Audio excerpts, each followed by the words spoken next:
Good afternoon student. सीखने के सिद्धांतों के बारे में हमने आखिरी वीडियो में अध्ययन किया था। आगे हम बात करते हैं सीखने के मुख्य नियम। सीखने के मुख्य नियमों के बारे में अगर हम जानना चाहें तो मुख्य रूप से थॉर्नडाइक महोदय ने इन नियमों की जानकारी दी है। उन्हें सीखने के 3 प्रमुख नियम और 5 नियम प्रतिपादित किए। मुख्य नियम जो है वो 3 नियम थे और इसके अलावा इन्होंने 5 अन्य नियमों के बारे में हमें बताया। मुख्य नियमों में पहला नियम है तत्परता का नियम। तत्परता का नियम के अंतर्गत अधिगमकर्ता अधिगम करने के लिए पूर्ण रूप से तत्पर होना चाहिए। जैसे घोड़े को तालाब तक ले जाया जा सकता है परंतु उसे पानी पिलाने के लिए बाध्य नहीं किया जा सकता।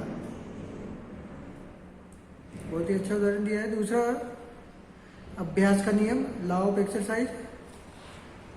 अभ्यास का नियम किसी क्रिया को बार बार दोहराने से दृढ़ होता है। रहीम ने कहा है, करत करत अभ्यास थे जड़मती होत सुजात, रसरी पाव जात रे सिर पर पलट निशान। अभ्यास करते रहने से मूर्ख भी विद्वान हो जाता है। ठीक वैसे ही जैसे कुएं की जगह पर बार बार रस्सी के आने जाने से निशान पड़ जाते हैं। अभ्यास के नियम के 2 रूप हैं, उपयोग का नियम और अनुपयोग का नियम। तीसरा है प्रभाव या संतोष का नियम, लॉ ऑफ अफेक्शन जिसे हम कह सकते हैं। इस नियम के अंतर्गत हम उस कार्य को सीखना चाहते हैं जिसका परिणाम हमारे लिए हितकर होता है या जिससे हमें सुख और संतोष मिलता है। यदि हमको किसी कार्य को करने या सीखने में कष्ट होता है तो हम उसको करते या सीखते नहीं हैं। मार्शबर्ग के अनुसार जब सीखने का अर्थ किसी उद्देश्य या इच्छा को संतुष्ट करना होता है तब सीखने में संतोष का महत्वपूर्ण स्थान होता है। नेक्स्ट हम बात करेंगे कुछ और सहायक नियमों के बारे में। उसमें पहला नियम है बहु प्रक्रिया नियम। बहु प्रक्रिया नियम, लॉ ऑफ मल्टीपल रिस्पॉन्स। इस नियम का अभिप्राय यह है कि जब हम कोई नया कार्य करना सीखते हैं तब हम उसके प्रति अनेक और विभिन्न प्रकार की प्रतिक्रियाएं करते हैं। दूसरे शब्दों में हम विविध प्रकार के उपायों और विधियों का प्रयोग करके उस कार्य में सफलता प्राप्त करने का प्रयत्न करते हैं। कुछ समय तक प्रयत्न करने के बाद हमें उस कार्य को करने की ठीक विधि या उपाय मालूम हो जाता है। प्रयत्न और भूल द्वारा सीखने का सिद्धांत इसी पर आधारित होता है।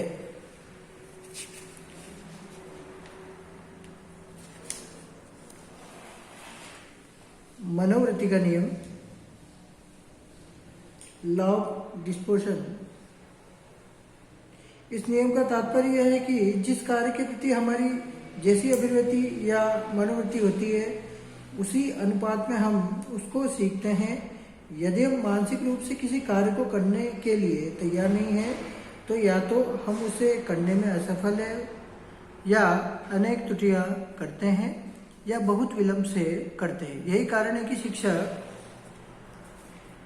प्रेरणा देकर बालकों को नवीन ज्ञान को ग्रहण करने के लिए मानसिक रूप से तैयार करते हैं।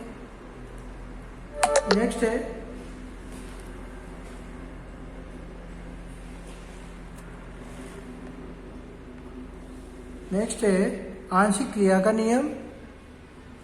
आंशिक क्रिया का नियम, इस नियम का अनुसरण करके हम जिस क्रिया को करना चाहते हैं उसे छोटे छोटे अंगों या भागों में विभाजित कर लेते हैं। इस प्रकार का विभाजन कार्य को सरल और सुविधाजनक बना देता है और हम उस छोटे छोटे नियमों और अंगों की शीघ्रता और सुगमता से करके संपूर्ण कार्य को पूरा करते हैं। इस नियम पर अंश से पूर्ण की ओर का शिक्षण का सूत्र सिद्धांत आधारित किया जाता है। शिक्षक अपनी संपूर्ण विषय सामग्री को छोटे छोटे खंडों में विभाजित करके छात्रों के समक्ष प्रस्तुत करता है।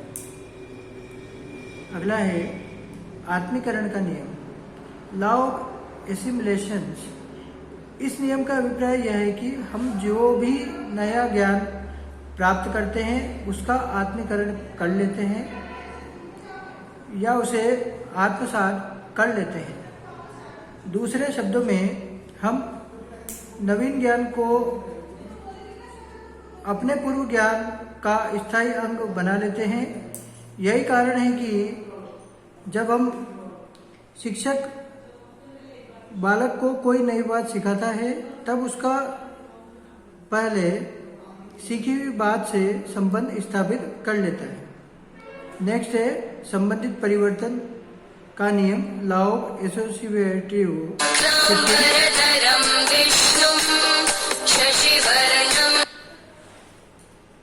इस नियम का अभिप्राय है पहले कभी की गई क्रिया को उसी के समान दूसरी परिस्थिति में उसी प्रकार करना।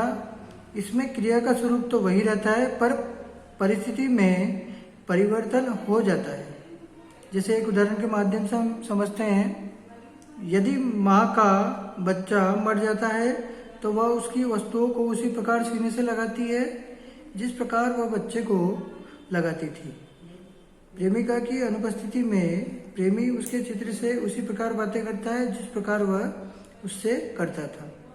इस प्रकार कुछ इंटरेस्टिंग उदाहरण के माध्यम से इसको समझाने का प्रयास किया है। सीखने के अन्य महत्वपूर्ण नियमों में हम अन्य नियम भी ले सकते हैं। जैसे हम ले सकते हैं उद्देश्य का नियम। इस नियम का अर्थ यह है कि यदि कोई कार्य हमारे उद्देश्य को पूरा करता है तो हम उसे शीघ्र ही कर लेते हैं। जैसे रायबर्ड महोदय ने बताया है कि व्यक्ति का किसी कार्य को करने का उद्देश्य जितना अधिक प्रबल होता है उतना ही अधिक उसमें उस कार्य को करने की तत्परता होती है। दूसरा, परिपक्वता का नियम, लॉ ऑफ मैच्योरेशन। इस नियम का सार यह है कि हम किसी बात को तभी सीख लेते हैं जब हम में उसे सीखने की शारीरिक और मानसिक परिपक्वता होती है। 10 वर्ष के बालक को नक्षत्र विज्ञान की शिक्षा देना व्यर्थ है। वह इस विषय को अपनी उसी अवस्था में समझ सकता है जब उसकी शारीरिक और मानसिक शक्तियों का आवश्यक विकास हो जाए।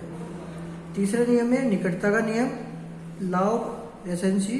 इस नियम का तात्पर्य यह है कि जो कार्य जितने निकट भूत में या कम समय पहले सीखा गया है वह उतनी ही अधिक सरलता से फिर से किया जा सकता है।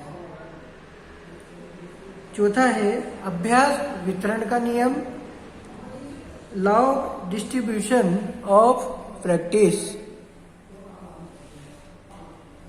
यह नियम हमें बताता है कि किसी कार्य को लगातार सीखने के बजाय कुछ समय के बाद थोड़ी थोड़ी देर में सीखना अधिक अच्छा होता है। जैसे हम नियमित रूप से जो कार्य करते हैं अगर हम थोड़े थोड़े रूप में अगर उसे करेंगे, उसे सीखेंगे तो हो सकता है कि वो कार्य हम बेहतर सीखें। नेक्स्ट है बहुअधिगम का नियम। इस नियम का अर्थ स्पष्ट करते हुए बताया है रायबर्ड महोदय ने कि हम एक समय में केवल एक बात कभी नहीं सीखते, हम सदैव बहुत सी बातों को साथ साथ सीखते हैं। विद्यालय में बालक न केवल पाठ में आने वाली बातों को सीखता है वरन शिक्षक के चरित्र से, छात्रों की संगति से और अपने वातावरण से भी बहुत सारी बातें सीखता है। तो स्टूडेंट, आज हमने सीखने के महत्वपूर्ण मुख्य नियमों और गौण नियमों के बारे में अध्ययन किया है। इसके अलावा जो अन्य नियम हैं जैसे उद्देश्य का नियम, परिपक्वता का नियम, निकटता का नियम, अभ्यास वितरण का नियम, बहुअधिगम का नियम का भी हमने अध्ययन किया है। अब नेक्स्ट वीडियो में हम मिलते हैं। ओके।